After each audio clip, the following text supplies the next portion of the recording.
ॐ सच्चिदानन्दरूपाय विश्वोत्पत्त्यादिहेतवे तापत्रयविनाशाय श्रीकृष्णाय वयं नुमः। नमस्कार, मैं सुबोध कुमार साहू, संस्कृत विभाग, संत कोलंबा महाविद्यालय हजारीबाग। स्नातक द्वितीय समसत्र में संस्कृत में शीघ्रबोध पठनीय है। उसमें पिछले एपिसोड में हम लोग श्लोक संख्या 8 तक देख चुके थे। इसके आगे आज हम लोग देखेंगे। इसके आगे भद्रा आदि पर विचार किया गया है। बताते हैं। 9वां नंबर श्लोक है। भद्रा क्रकच योगम च तिथ्यंतम यम घंटकम दग्धा तिथिम च भांतम च कुलिकम च विवर्जयेत्। बोलते हैं भद्रा क्रकच योगम च। भद्रा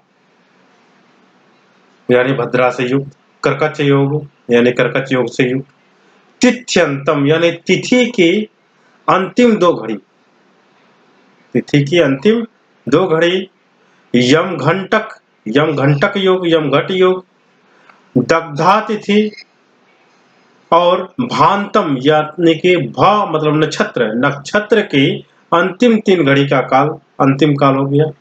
च कुलिकम च विवर्जित, और कुलिक योग को छोड़ देना चाहिए। विवाह आदि शुभ कर्मों के लिए इन सब का परित्याग कर देना चाहिए। तो जब भद्रा पड़ जाए, कर्कच योग हो जाए, या तो किसी तिथि का अंतिम 2 घड़ी का समय हो, यमघट योग हो, दग्धा तिथि हो, किसी नक्षत्र का अंतिम 3 घड़ी का समय हो, कुलिक योग हो, तो इन सभी समय में कोई भी विवाह आदि शुभ कार्य नहीं करने चाहिए। अब यहाँ पर भद्रा आया तो भद्रा पर विचार आगे दिया गया है। आज हम लोग भद्रा विचार पर ही गौर करेंगे। अगला श्लोक है। दशम्यां च तृतीयायां कृष्ण पक्षे परे दले सप्तम्यां च चतुर्दश्यां विष्टि पूर्वतले स्मृता। अब बोल रहे हैं भद्रा है क्या, कब पड़ता है, तो उसके बारे में बतला रहे हैं कि कृष्ण पक्ष की तृतीया और दशमी तिथि में परे दले यानी उत्तरार्ध भाग में, तृतीया और दशमी तिथि के उत्तरार्ध भाग यानी कि तिथि का जो समय है, उस समय का पहले वाला आधा भाग छोड़ करके आगे का आधा भाग यानी कि अंत का आधा भाग, उत्तरार्ध भाग, यह भद्रा कहलाता है। और कृष्ण पक्ष की सप्तमी और चतुर्दशी का पूर्व आधा भाग यानी कि पहले का आधा भाग, यह भद्रा कहलाती है। कृष्ण पक्ष के तृतीया और दशमी तिथि के उत्तरार्ध भाग में भद्रा रहती है, और इसी प्रकार से कृष्ण पक्ष की सप्तमी और चतुर्दशी तिथि में पूर्वार्ध भाग में भद्रा रहती है। तो मतलब कि कृष्ण पक्ष के दशमी और तृतीया के उत्तरार्ध भाग में भद्रा है, और सप्तमी और चतुर्दशी के पूर्वार्ध भाग में भद्रा होती है। उसी प्रकार से अगला श्लोक में हम शुक्ल पक्ष के बारे में पढ़ेंगे। एकादश्यां चतुर्थ्यां च शुक्ल पक्षे परे दले अष्टम्यां पूर्णिमायां च विष्टि पूर्वतले स्मृता। एकादश्यां चतुर्थ्यां च शुक्ल पक्षे परे दले, शुक्ल पक्ष में एकादशी और चतुर्थी और एकादशी तिथि में तिथि का परे दले यानी उत्तरार्ध भाग में भद्रा होती है, और अष्टम्याम पूर्णिमायाम च, और अष्टमी और पूर्णिमा के पूर्वार्ध भाग में विष्टि मतलब भद्रा होती है। विष्टि मतलब यहाँ पर भद्रा है। तो पूर्वदल और परदल, पूर्वदल मतलब पूर्वार्ध, परदल यानी उत्तरार्ध। आगे बतला रहे हैं। मेष मकर वृष कर्कट स्वर्गे कन्या मिथुन तुला धनु नागे कुंभे मीन अलिके सरिमर्त्ये विचरति भद्रा त्रिभुवन मध्य। अब बोलते हैं ये भद्रा जो है स्वर्गलोक, पाताल लोक और मर्त्य लोक, इन तीनों लोकों में विचरण करती रहती है।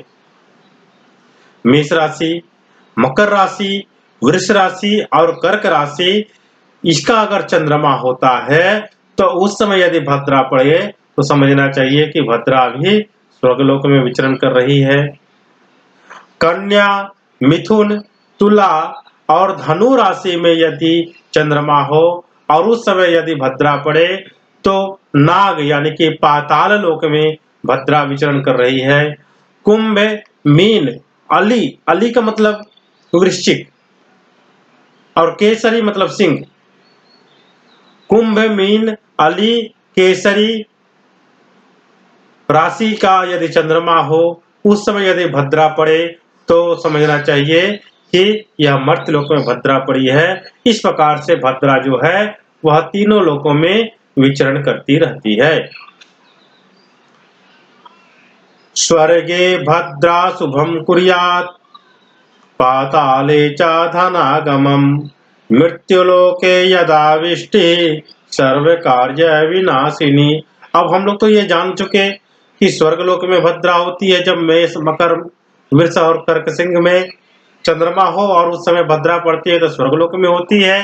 कन्या, मिथुन, तुला और धनु राशि में यदि चंद्रमा हो और उस समय यदि भद्रा पड़े तो वह भद्रा पाताल लोक में कहलाती है।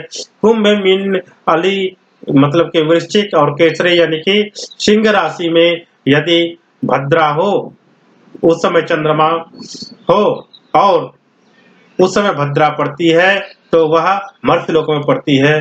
तो कौन सा जगह का भद्रा हम लोगों के लिए शुभ कारक है और कहाँ की भद्रा अशुभ कारक है, इसके बारे में इस श्लोक में बताया जा रहा है कि स्वर्गे भद्रा शुभम कुर्यात्, पाताले च धनागमम्, मृत्युलोके यदाविष्टि सर्व कार्य विनाशिनी। स्वर्गलोक में जब भद्रा होती है यानी कि मेष, मकर, वृष और कर्कट यानी कि कर्क राशि का चंद्रमा होने पर जब भद्रा होती है तो वह भद्रा सुख देने वाली है, मंगल करने वाली है, शुभ करने वाली है, शुभ करती है। और पाताले च धनागमम्, पाताल में भद्रा हो यानी कि कन्या, मिथुन, तुला और धनु राशि का चंद्रमा हो और उसमें यदि भद्रा पड़े तो वह पाताल की भद्रा कही जाती है। उस वैसी भद्रा होने पर कोई भी कार्य अगर करते हैं तो वह धनागम का कारण बनती है। मृत्यु लोके यदाविष्टि सर्व कार्य विनाशिनी, और मृत्यु लोक में यानी कि कुंभ राशि, मीन राशि, अली यानी कि वृश्चिक राशि और केसरी यानी कि सिंह राशि में यदि भद्रा हो तो वह त्रिभुवन में है, वह सभी कार्यों का विनाश करने वाली होती है। हाँ, तो स्वर्गलोक में यदि भद्रा होती है तो वह मंगलकारी होती है। पाताल लोक में भद्रा होती है तो वह धनागम का कारण बनती है। लेकिन यदि मृत्यु लोक में भद्रा हो और उस समय यदि हम कोई शुभ कार्य करते हैं तो सभी प्रकार के कार्यों का विनाश करने वाली होती है।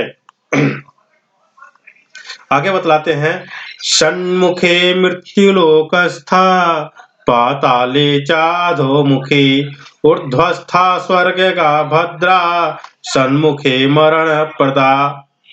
षण्मुखे मृत्युलोकस्था, जब मृत्युलोक में भद्रा होती है तो वह सन्मुख में होती है, आमने सामने होती है, हमारे सामने होती है।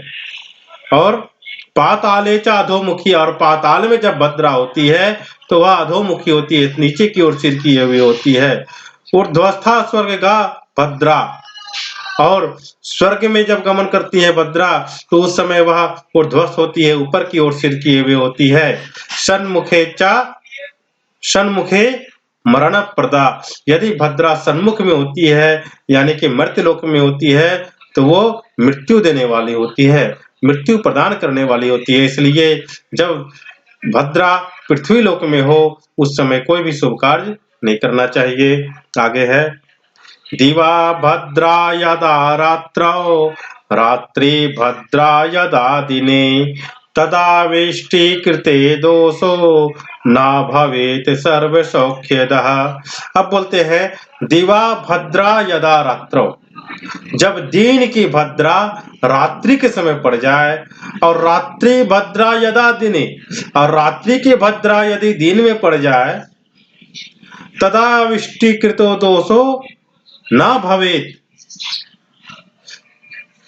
उस समय विष्टिकृत दोष यानी भद्रा का दोष नहीं पड़ता है। सर्व सौख्यदा, और सभी प्रकार के सुख को प्रदान करने वाली होती है। मतलब है कि दिवा भद्रा यदा रात्रौ, दिन की भद्रा जब रात्रि में पड़ जाए, मतलब कि जब पूर्व दल की भद्रा यदि पर दल में पड़ जाती हो, और रात्रि भद्रा यदा दिने, यानी कि रात्रि के भद्रा दिन में पड़ जाए, यानी कि पर दल की भद्रा यदि पूर्व दल में पड़ जाती हो, तो उसमें कोई भी भद्रा का दोष नहीं लगता है, और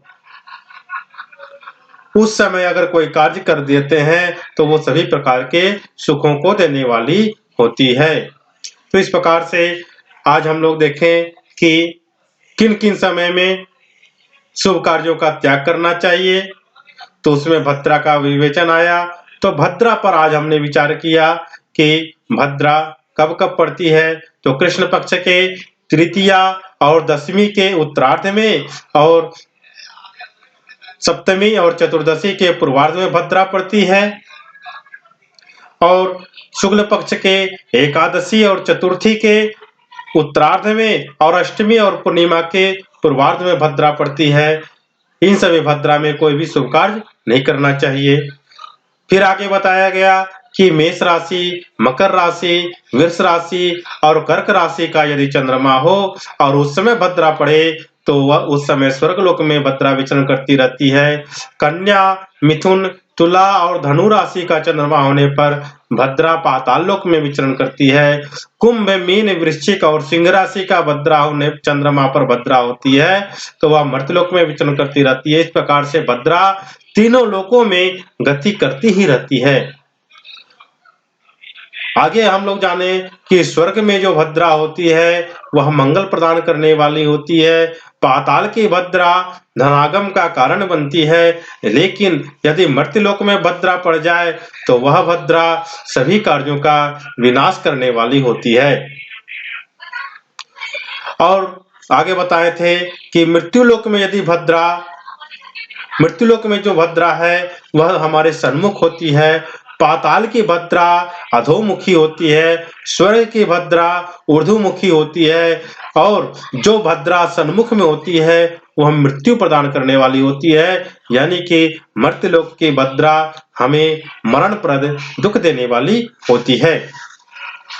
इसके बाद हम लोग भद्रा पर एक और देखें कि दिन की भद्रा यदि रात्रि में आ जाए, और रात्रि के भद्रा यदि दिन में आ जाए, यानी कि उत्तरार्ध यानी या परदल की भद्रा यदि पूर्व दल में आ जाए, और पूर्व दल की भद्रा यदि परदल में आ जाए, तो उस भद्रा का कोई दोष नहीं लगता, और उस समय यदि कोई कार्य हम लोग करते हैं तो सभी प्रकार के सुखों को देने वाली होती है।